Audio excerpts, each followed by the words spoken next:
मकर राशि वालों, 24 अगस्त से 30 अगस्त 2026 तक का यह सप्ताह आपके लिए कोई साधारण सप्ताह नहीं रहेगा। इस सप्ताह जो ग्रहों के परिवर्तन, नक्षत्रों के परिवर्तन जो हो रहे हैं, वो आपके नौकरी, धन, रिश्तों, स्वास्थ्य और मानसिक शांति, इन सभी क्षेत्रों को प्रभावित करती हुई दिखाई देगी। खासकर 28 अगस्त को कुंभ राशि में होने वाला आंशिक चंद्र ग्रहण इस सप्ताह को बहुत ही महत्वपूर्ण भी बना रहा है। मित्रों, हालांकि ये ग्रहण भारत में दिखाई नहीं देगा, भारत में इसका सूतक मान्य नहीं होगा, पर ज्योतिषीय दृष्टि से इसका महत्व सभी दर्शकों पर पड़ेगा। मकर राशि वालों, आपके लिए सूर्य 8वें भाव में, बुध 8वें भाव में और केतु भी 8वें भाव में विराजमान हैं। तो इस समय आपके 8वें भाव में 3 ग्रहों का बड़ा जमावड़ा है, और ये 3 ग्रह जिसमें कि सूर्य अपनी स्वयं राशि में, सिंह राशि में हैं, तो आपके अचानक होने वाले बदलाव, छिपी हुई मानसिक तनाव, छिपी हुई बातें और पुराने मामलों को दोबारा से लाने वाला समय रहेगा। पर साथ ही जो छठे भाव में मंगल देव बैठे हुए हैं, वो आपके विरोधियों और परेशानियों से लड़ने की आपको शक्ति भी दे रहे हैं। तो यह सप्ताह आप ये मान लीजिए कि साधारण सप्ताह नहीं है। यह सप्ताह एक ऐसा सप्ताह है, बहुत ही महत्वपूर्ण रहेगा आपके लिए, और जीवन के परिवर्तन का एक नया अध्याय भी शुरू कर सकता है। अगर आपने सावधानी रखी तो इस सप्ताह आपको विशेष फलदायी सप्ताह भी हो सकता है। नौकरी और व्यवसाय की दृष्टि से मेरे मित्रों, इस सप्ताह मंगल जो कि आपके छठे भाव में मिथुन राशि में और आद्रा नक्षत्र में बैठे हुए हैं, यह स्थिति आपको संघर्ष करने की और प्रतिस्पर्धा में आगे निकलने की क्षमता दे रही है, पावर दे रही है। यदि नौकरी में आपके बॉस या आपके सहकर्मी से कोई भी आपके तनाव चल रहा था, तो अब आपकी मेहनत और आपकी वाणी, तर्क के बल पर आप स्थिति को संभालकर आगे बढ़ते हुए दिखाई देंगे। हालांकि 24 से 30 अगस्त के बीच में आपको एक ही चीज़ का ध्यान रखना है कि क्रोध को आपको बिल्कुल बचा कर रखना होगा। क्रोध आपको नुकसान भी पहुंचा सकता है। क्रोध के कारण गुस्से में आप कोई भी जवाब बिल्कुल भी नहीं दें। विशेषकर 28 और 29 तारीख के आसपास तो आपको ऑफिस की कोई गोपनीय बात है, कोई जानकारी आपके पास में है, कोई ईमेल है, कोई बातचीत आप कर रहे हैं, तो गलत तरीके से बिल्कुल भी नहीं करें। हो सके उतना आप चुप रहने की इन 2 दिनों में कोशिश करें, जिससे कि आप जितना कम बोलेंगे, सोच समझ कर बोलेंगे, उतना ही आपके लिए यह समय अच्छा निकलेगा। व्यापार करने वालों के लिए भी मेरे मित्रों, इस सप्ताह मेहनत वाला सप्ताह रहेगा, क्योंकि आपके रुके हुए जो भी काम हैं उनमें आगे गति होती हुई दिखाई देगी। कोई पुराना ग्राहक, कोई पुराने संपर्क से आपको पुनः लाभ की संभावना बनती हुई दिखाई दे रही है।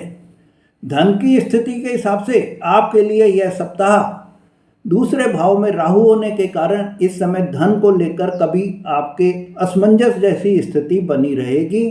कभी कभी आपको अचानक खर्चे जैसी स्थिति भी पैदा हो सकती है। 8वें भाव में सूर्य, बुध और केतु की स्थिति अचानक आने वाले लाभ या अचानक आने वाले हानि के लिए भी मानी जाती है। अब अचानक से आपके कोई लाभ हो सकता है, तो कोई नया आपको जो है इनकम के सोर्सेज मिल सकते हैं। तो अचानक खर्चा भी आपके हो सकता है, तो कोई आपके जैसे बीमारी कोई आ जाए, कोई वाहन चलाते समय कोई एक्सीडेंट के योग हो सकते हैं। तो इन सब चीज़ों से आपको सावधानी रखनी होगी।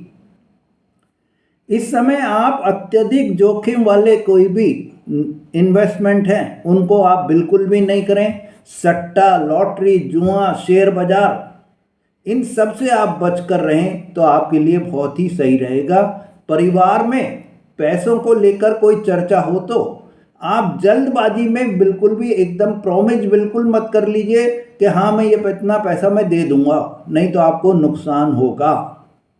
प्रेम जीवन और वैवाहिक जीवन के हिसाब से देवगुरु बृहस्पति 7वें भाव कर्क राशि में और अश्लेषा नक्षत्र के प्रथम चरण में स्थित हैं और यह रिश्तों के लिए एक महत्वपूर्ण सुरक्षा देने वाला समय रहेगा। पति पत्नी के बीच में यदि पहले से कोई दूरी आपके चल रही है, कोई गलतफहमी पहले आपके चल रही है, तो अब आप बातचीत के माध्यम से उसको कम करने का आपको अवसर मिलेगा। आप जो आपके दूरियां चल रही हैं उनको सुलझाने का प्रयास करेंगे। पर 8वें भाव में जो सूर्य बुध और केतु की स्थिति बनी हुई है, वो छोटी बात को मन में रखने से समस्या बढ़ भी सकती है। तो जो बात आपको इस समय में परेशान कर रही है उसे आप बिल्कुल शांत तरीके से अपने पार्टनर को स्पष्ट करें, मन में संदेह बिल्कुल भी बनाकर नहीं रखें। जो मेरे दर्शक अविवाहित हैं, अनमैरिड हैं, उनको किसी पुराने व्यक्ति से कोई लाभ मिल सकता है, पुराने व्यक्ति से कोई मुलाकात हो सकती है, पुराने संपर्क से आपके लिए कोई नया रिश्ता आपको मिल सकता है। तो इस सप्ताह आपको जो भी रिश्ता अगर कोई आ रहा है, अंतिम निर्णय लेने से पहले आपको थोड़ा समय लेना बहुत ही बेहतर समय रहेगा।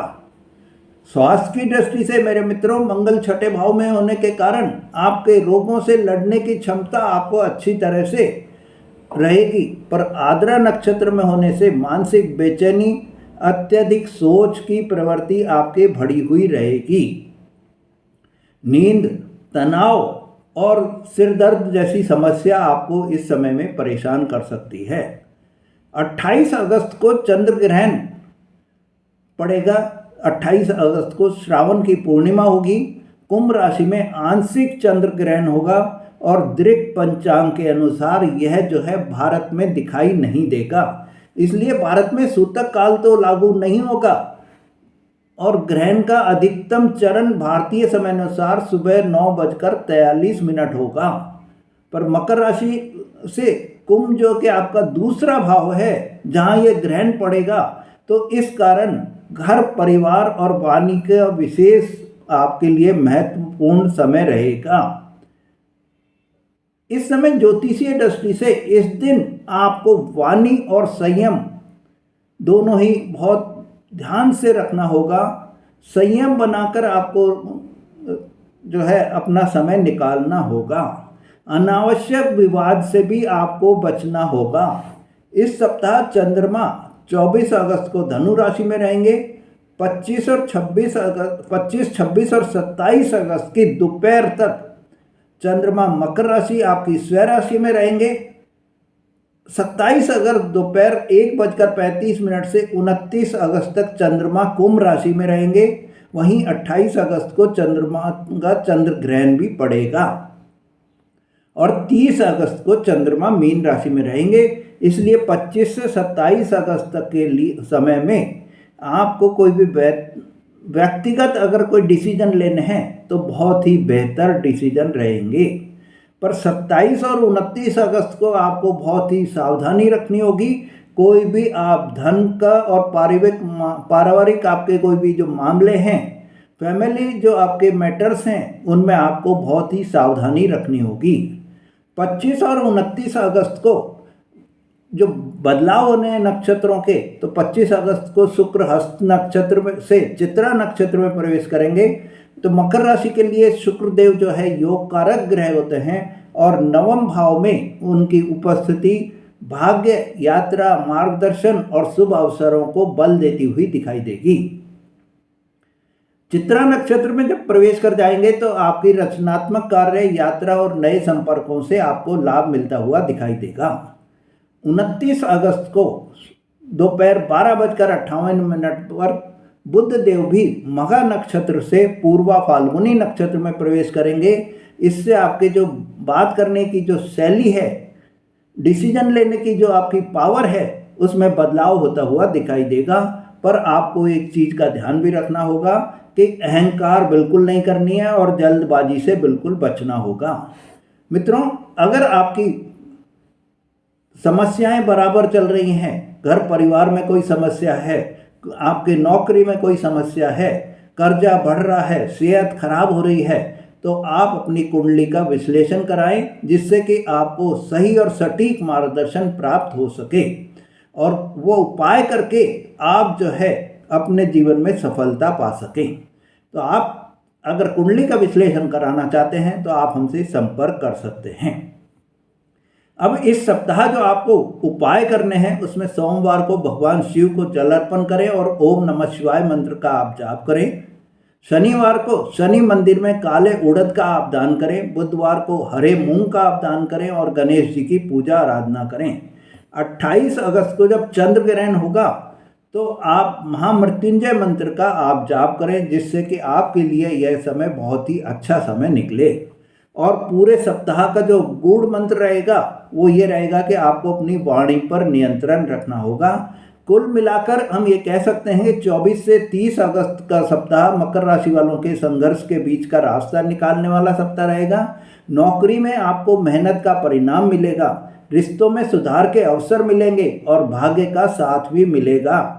लेकिन धन और पारिवारिक मामलों में आपको सावधानी भी रखनी होगी। विशेष तौर पर 27 से 29 अगस्त के बीच में कोई भी बड़ा आपको फाइनेंशियल डिसीजन या रिलेशनशिप के कोई भी डिसीजन हैं उनको सोच समझ कर ही लेना होगा। मित्रों, यह जो जानकारी आपको दे रहा हूँ यह गोचर पर आधारित जानकारी है। वास्तविक परिणाम आपकी कुंडली में ग्रहों की स्थिति, दशा अंतर्दशा पर निर्भर कर सकते हैं। तो अगर आप कुंडली का विश्लेषण कराना चाहते हैं तो आप हमसे संपर्क कर सकते हैं। मित्रों, अगर आप मेरे चैनल पर नए हैं या आपने मेरा चैनल अभी तक सब्सक्राइब नहीं करा है तो मेरे चैनल को सब्सक्राइब करें, लाइक और शेयर करें, जिससे आपको ऐसी जानकारी बराबर मिलती रहे। धन्यवाद।